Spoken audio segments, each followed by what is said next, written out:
This podcast is brought to you by Most Valuable Podcasts, leading the league in podcasting entertainment. Welcome, ladies and gentlemen, boys and girls, children of all ages. This is the Fast Break Podcast. I'm your host, Sean Anderson. Alongside me, as always, is Ricky Widmer. What's up, guys? And Dave Oster. Hey, everybody. Why do you have a constant need to move the mic?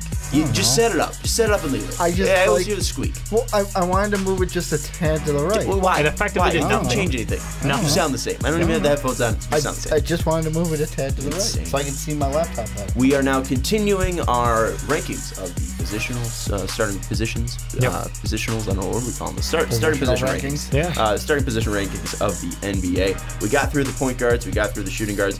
A lot of people were pissed off that CJ McCollum was that high. A lot of people were upset where Luka was ranked. And that Devin Booker was apparently too low in the top 10. Oh, yeah, Devin Booker was too low. Even though we clarified why he was that low, because his team doesn't win. Sorry. Yeah. He can put up 25 and 5, but he also has a usage of like 49 or something. And he doesn't like play that. defense. And he also doesn't play Doesn't defense. play a lick of defense. So, well, if you have, we're not complaining because, I mean, again, I this love is the our feedback. opinion. Yeah, this is our opinion. You have your opinion. We love hearing it. So Yep. please give us more. I mean, we Makes know more with the conversation. And we know with the small forward rankings, we're going to even have more There's going to be conversation. controversy. Yes, controversy, especially where Mo Harkless is ranked. But let us know. Well, actually, not. Let us know what you think, obviously, in the comments. But before we jump into the rankings for the small forward, let's do some house cleaning. I have not done this in a while, and I am bad. Check out mostvaluablepodcast.com so you don't miss anything that we post, whether it's segments, full podcasts, articles. You can check that out on mostvaluablepodcast.com. You can also check out our shop. You can go onto our website, click the shop, buy one of our T-shirts if you feel like it. They're real nice and slick. Also, you can I was going to support say, us. Dave's not wearing it today. No, I wore he's it wearing last a night. Black T-shirt. I wore it last night, though. You can also support us on patreon.com/mostvaluablepodcast. If you want to be on a podcast, check out that $10 tier. You could be on a podcast or at least a segment each month. You get to pick the segment and the topic that we talk about. You could also support us at the $5 level or also the $2 level where you get your monthly Patreon podcast. But let's jump into the segments, boys. We're going, obviously, 21 through 30, 11 through 20, and 1 through 10 like we have. Let's start off 21 through 30, starting at the bottom, and we have at 30, C.D. Osman of the Cleveland Cavaliers. At 29, we have Stanley Johnson of the Detroit Pistons. At 28, we have Mo Harkless of the Portland Trailblazers. At 27, we have Jonathan Isaac of the Orlando Magic. At 26, we have Miles Bridges of the Charlotte Hornets. At 25, we have Damari Carroll of the Brooklyn Nets. At 24, we have Josh Jackson of the Phoenix Suns. At 23, we have Justice Winslow of the Miami Heat. At 22, we have Taurean Prince of the Atlanta Hawks. And finally, at 21, we have recently acquired Kyle Anderson of the now Memphis Grizzlies. So, boys, let's jump into it. Dave, you are obsessed with Mo Harkless. Yes, I can't get enough of Mo Harkless. He wouldn't shut up about Mo Harkless this whole time. We do want to at least preface, though, we do have CD at 30. That is because Rodney Hood hasn't officially signed. If he does sign, most likely he will be their starting 3. But Dave, one thing that you did want to say is the fact that Stanley Johnson and C.D. Osman, even though C.D. isn't even their starter, most likely going into the season, still had the same amount of points. So Stanley Johnson and C.D. Osman still ended up with 6 points. I'm just saying that I would take CD over Stanley Johnson. He's not even a starter, and I'm picking him as a better starter.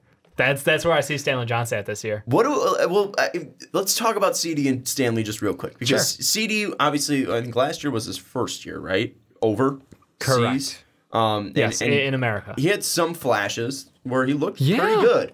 And Stanley Johnson is a guy that just hasn't developed at all, really. And he's gotten worse defensively, and he can't shoot still. And that hasn't changed. He's like Michael Kidd-Gilchrist, but maybe a little bit worse defensively. I don't know what to think of Stanley Johnson, but what we should be thinking about a guy like CD, who might not be a starter, but again, he has a lot of promise, or could have a lot of promise. Yeah, I think the biggest thing for this year for CD is, that increase in playing time. Obviously, the Rodney Hood situation will play itself out, whether he signs for 1 year or long term. We'll see what happens. But my big concern with CD is it's Ty Lue, honestly. Ty Lue has a problem with playing younger players, and now this team for the Cavs is in a situation where they're like, are we competing for a playoff spot with Kevin Love? Are we not? Where are we at? So I hope that they put the trust in CD because I would love to see him get like 25 minutes a night consistently, and I think that he could actually do some pretty good things with that time.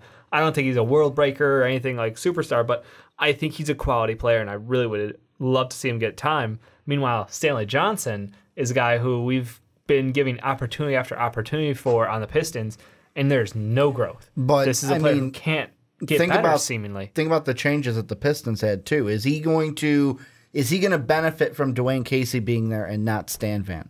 Because Stan Van's been his head coach the entire time in Detroit. Is Dwayne Casey going to come in here and be like, I'm not saying make him a great player, but be kind of like a whisperer to Stanley Johnson where he plays a little better? I don't see how. I mean, maybe he has more confidence in himself, but I don't see how Dwayne Casey can change Stanley Johnson. I think we've seen enough from Stanley Johnson to see who he is. Dwayne Casey isn't going to change his shot, and maybe miraculously Stanley Johnson can turn into their version of DeMar DeRozan. But even then, Stanley Johnson has more help, at least defensively. I'm just throwing it out there. Like I'm not saying that's ever going to happen. I'm just saying. What? Like I'm saying a guy who can't shoot from the outside.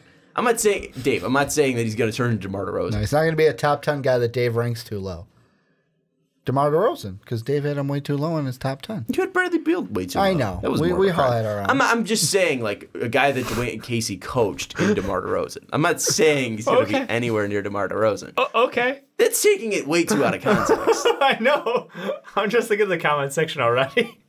I think they understand what I'm trying to say here, though. I'm just saying. What are you trying to say? Again, I don't think Dwayne Casey's going to have an effect on Stanley Johnson where he's going to turn into a DeMar DeRozan. Oh, you don't think he will be a DeMar? Okay. No. Or maybe I misspoke and I said that he could turn into I might have heard I'm just saying, yeah. like, I don't think he's going to have the ability to turn him into a DeMar DeRozan. No, he'll never Maybe be a DeMar a scorer. DeRozan-like player where he can be a guy that attacks from the mid-range because he's kind of long. He's got some athleticism to him. He might be a better defender than a DeMar DeRozan. I'm not saying he's going to turn in miraculously into – if he turns into DeMar DeRozan, he'll be a top 5 small forward probably. Yeah, well, that's That's never not going to happen. I think their best hope, because you brought up Dwayne Casey and the Raptors, is you get a shitty version of OG Anunoby.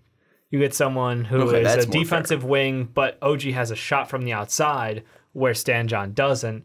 If they can work on that, or at least sort of try to balance out his game, which is obviously the biggest problem with this Pistons team, because they're running two bigs, they need to space out the floor better. Like, he doesn't fit right now. That's why I expect him to lose minutes, them to slide, Kennard up at the 2 and bring down a guy we talked about last week, and Reggie? Yeah, Reggie Bullock to play the 3. Honestly, there's a very good chance that Stan John could lose, his starter role throughout this year if he continues to struggle at this level. And OG's a much more comparison than DeMar DeRozan, so apologize to me on that one. But looking at this list, a lot of young guys: Kyle Anderson, a young guy; Taurean Prince, a young guy; Justice Winslow, Josh Jackson, Miles Bridges, Jonathan Isaac, even throw in Steedy and Stanley Johnson because those guys are still young. Who do you think has the most potential out of this crop? Ricky, who do you think, out of these guys can really turn the table this year and possibly have a breakout season? There's 2. I'm looking either at Josh Jackson for the Suns, just because of they're a team with new coach coming in. They've got more talent also coming in, too, both from either free agency and the draft. The other one is the complete unknown, is the rookie on this list, and that's Miles Bridges, because I don't know what to, like, when we were ranking these guys and we were putting everything together, doing the math, I was just thinking, I'm sitting there and I'm going, wow, have we ever had a rookie thus far that was like consistently like down towards the lower end? Where I know that we had Trae Young and Colin Sexton end up in this range for the point guards, but usually there's one of us that if there's a rookie starting, one of us 3 are high on him, and really all of us had him, I believe, within this range of 21 to 30. So he would be the one that I would say for sure, but Josh Jackson, too, could be one. Well, and typically the reason why we have those guys so high is because they're taken higher. Yeah. Like Alonzo Ball was taken 2, Markelle was taken 1. I think this year Luka was taken technically 3rd overall, where Miles Bridges was taken, I think, outside of the top 10. He was taken 11th. So,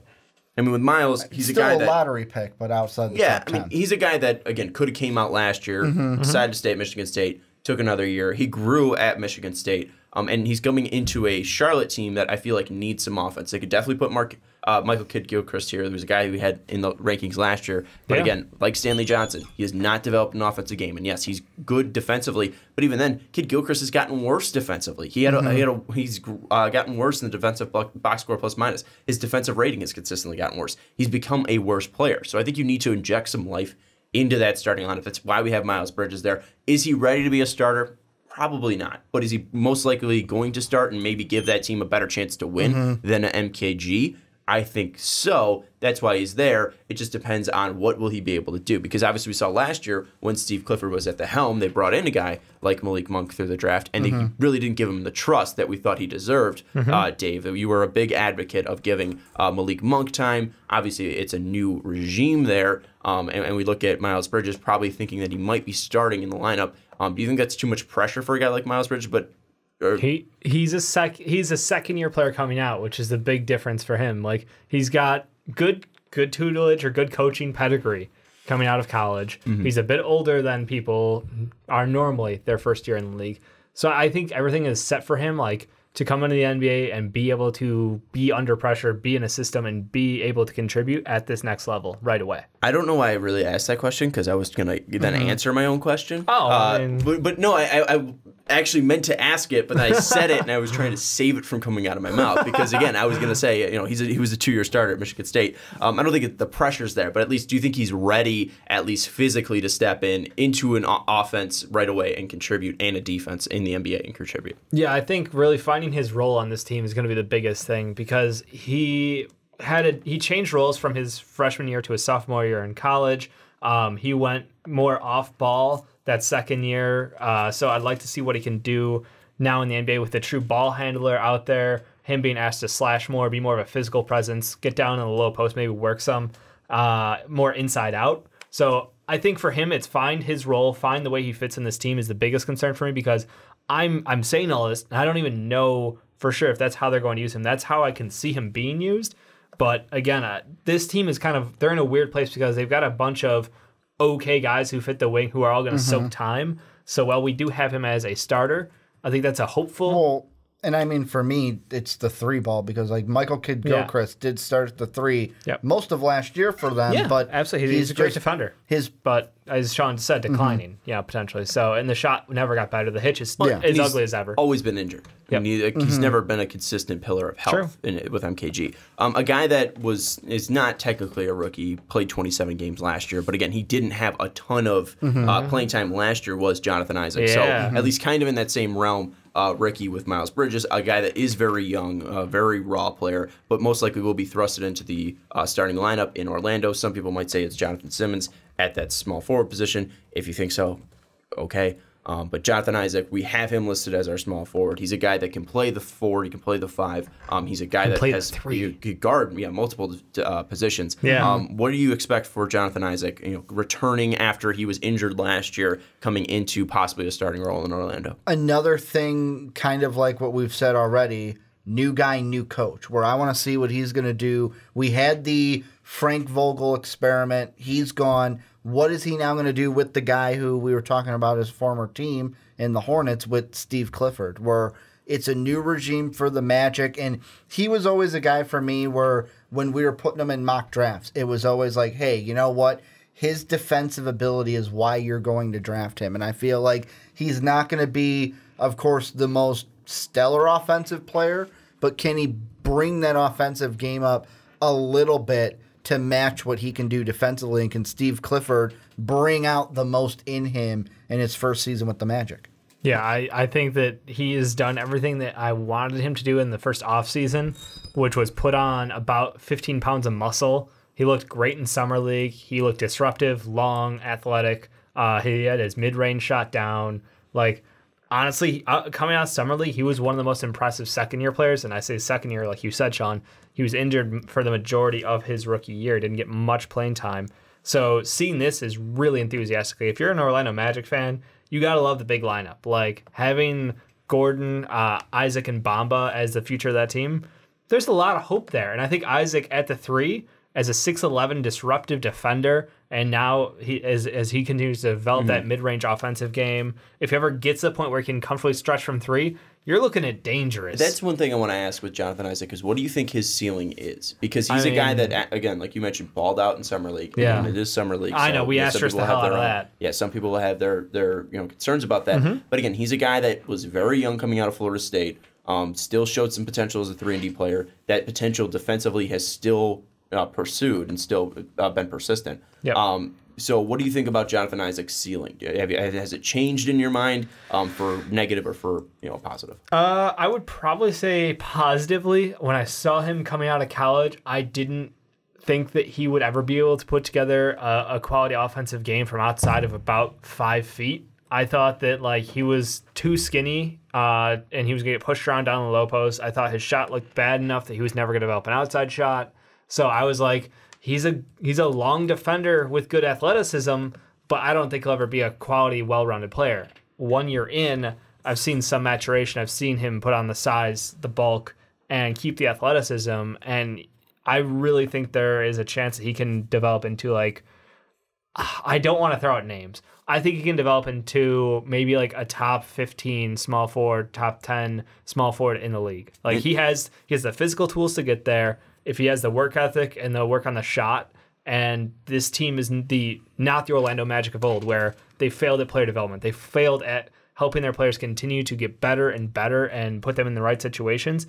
I really think that he has a ton of potential to be a stud. And Ricky, we typically talk about guys in this range on who is the guy to jump up next. A lot of young guys in here, if you have to place a bet on a name that is for sure going to be in the top 20 next year, who do you think it will be? Well, before I get into that, I just want to touch what Dave was saying. The ceiling that I see for Jonathan Isaac, and this might be a little high, but maybe kind of like an Otto Porter for a team, where it's offensively, you've got other guys in that team that are going to do the job, but defensively, he's the guy that's going to bring it for that starting lineup. And for me, the guy that makes the jump from this group into the next group, it's either one of the twos that I mentioned before. It's either going to be Josh Jackson, depending on what we see from the Phoenix Suns this year, or it's going to be Miles Bridges because he comes in as a rookie, maybe doesn't start from the beginning, maybe does, but by the end is a starter on that team, and we're looking at him as a top 10 small forward next year. What do you think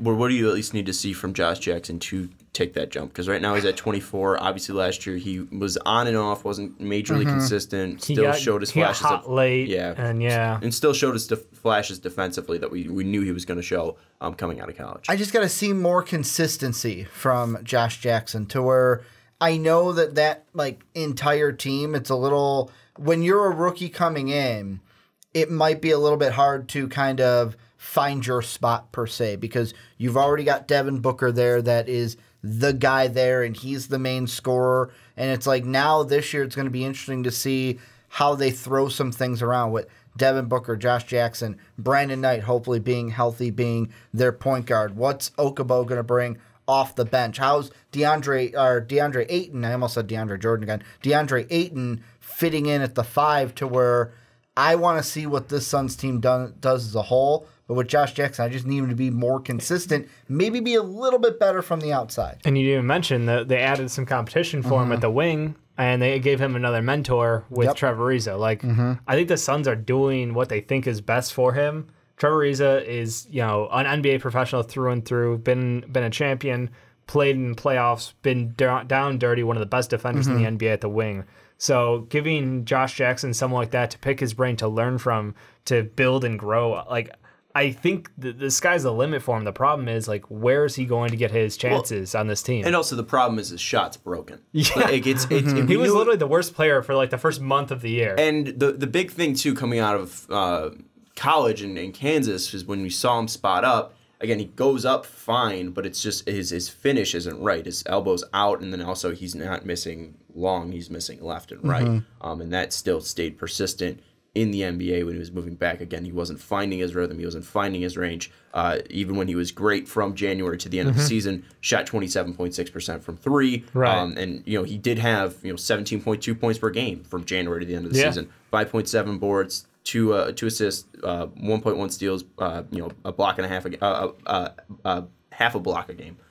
Shooting 43% from the field, but again, 27.6% from 3 and a poor shooting percentage from the line as well, at 68%. He needs to take major levels on a shot to really need to become a top 10 player, I think, at least at his position, because again, he's a guy that plays great defense, but he doesn't have that shot, and that's why we knock on a guy like Andre Roberson, Roberson isn't a guy that's good offensively. Now, Jackson has a lot of athleticism there, but I don't know if that shot's ever going to be able to be workable and fixable. Well, It's interesting. Like Dave said, they added somebody to give him competition. I look at Mikal Bridges, where it's when Josh Jackson came in, it was never a problem of, it's not that he can't get to the basket. He has the athleticism to get to the basket.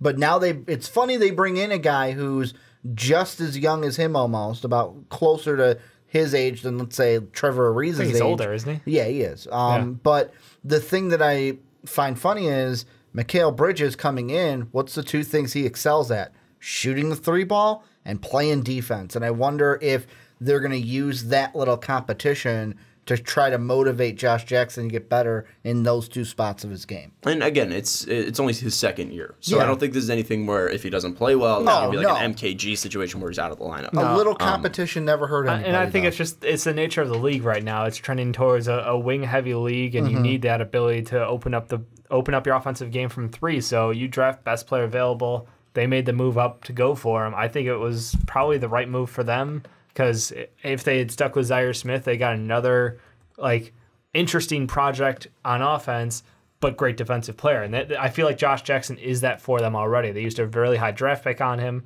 He has upside. He just needs to get consistency together in a shot, become more efficient. And I think having a true point guard will lend itself to that. And I will just run down 21 through 30, and then you guys can jump in with your final thoughts on each of these players. Looking at Kyle Anderson, now on the Memphis Grizzlies, a guy that was fantastic, just defensively for the Spurs. We'll see how he does outside of that San Antonio system. But again, looking at him offensively, he did enough to be serviceable. Defensively, he was great. He's a guy that's not going to make a lot of splashes in the NBA, but he's a guy that's going to stick around for a long time because he's a guy that does a lot well. The weirdest man to cover in transition in the world. Taurean Prince is a guy that took a massive step up. Obviously looking, he took pretty much a whole 15 minutes in playing time with that team getting worse. Took on more of a role with Atlanta. We'll see how much that changes with guys like Trae Young coming in. We'll also see how much that changes with guys getting older, developing. Maybe he's a guy that even grows even more, and he could be a guy that jumps up even higher, and he could be one of those guys that jumps into the top 20. He had a really nice year last year, but we'll see how legit it was. I'm looking at Justice Winslow, a guy that has potential written all over him, but again, he really hasn't been able to find that spot. He also might not be the guy that starts in the Heat starting lineup. We kind of screwed ourselves by putting Josh Richardson at the 2, because then we could have put Richardson at the 3 and Deion Waiters at the 2. We slotted in Justice Winslow here, a guy that, again, has a lot of potential. DeMarre Carroll, a guy that had a great bounce-back year in Brooklyn. He's a guy that can continue to move up, and maybe he would even be ranked higher if he was doing this on like a playoff team and not up Brooklyn. Do you think, quick question for him, do you think if they're not competing for the playoffs that he has value to be traded for a playoff team? No, because his contract's crazy bad. Really? I don't think it's that bad anymore. Isn't he making like 17 mil? Yeah, but it's down to like 1 year, right? 1 or 2 years? I don't think so. I think he's still got even if it's 2 more years, I don't want that. This is final year. Final year for 15.4 mil. Like that's for what he's putting up at his efficiency and his defensive effort. Like I think if Brooklyn's not looking at the playoffs this year, which they're probably not.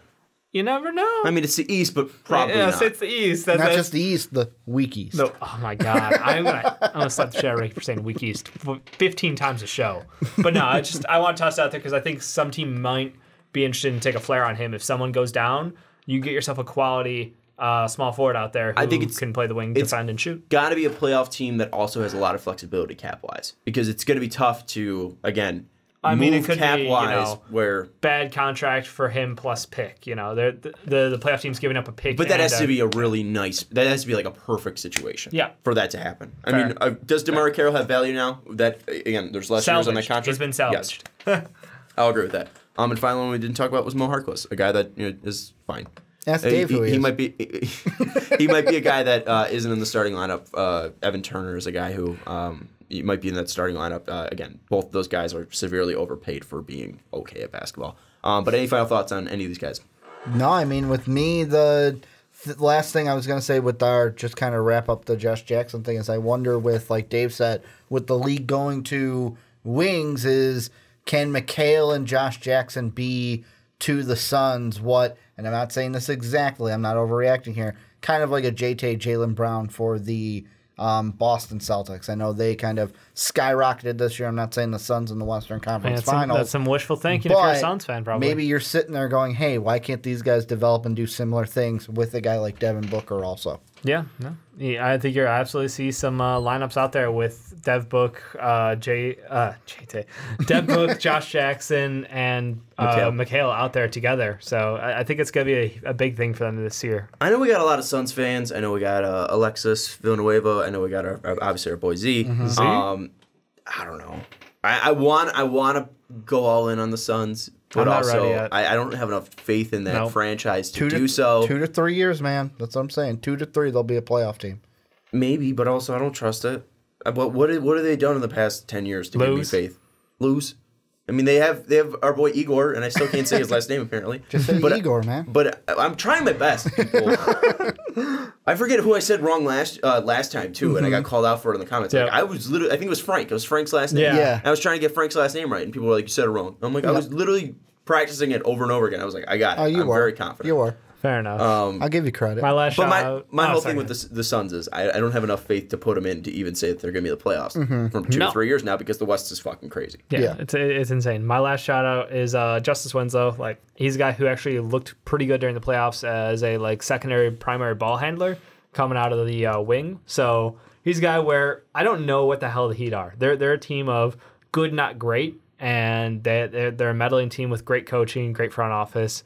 I think that he has a chance to succeed and continue getting better, but I just don't know where their franchise direction's at. So if he'll get the opportunity or what. Yeah, and he's a weird guy too. That again, he has a defensive rating of 105, which is fine. But then you also look at his defensive box score plus minus, which is 1.7, which is saying your team is much better with you off the floor. But also again, the Heat are just they're just throw players together and it works. It's like the Orlando Magic, but successful. They have a better captain flying those ships, both the coaching spot and the GM spot. So again, also Justice is only 22. Yeah. So I mean, this guy has the world to grow. And you look at, like you mentioned, in the playoffs, he shot 36% from 3, scored 9 points per game, 6.6 boards, 2.6 assists, close to a steal and a block a game. I mean, like he has potential. Yeah. But again, it just hasn't been consistently put there. We'll see what happens with Justice Winslow. Again, let us know what you think of our rankings, at least for 21 through 30, down in the comments below.